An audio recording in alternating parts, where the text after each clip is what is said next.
Баршаңызға қайырлы күн, менің каналыма қош келдіңіздер. Бүгін сіздерге дәрумендерге өте бай, адамның ағзасына пайдалы алма мен қызылшадан жасалатын шырынның жасалу жолын ұсынатын боламын. Ол үшін бізге бір қызылша және бір алма қажет болады.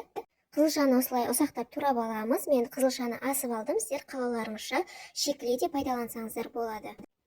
Енді алманы да артық жерлерін алып тастап, тазартып алып, осылай ұсақтап турап шығамыз.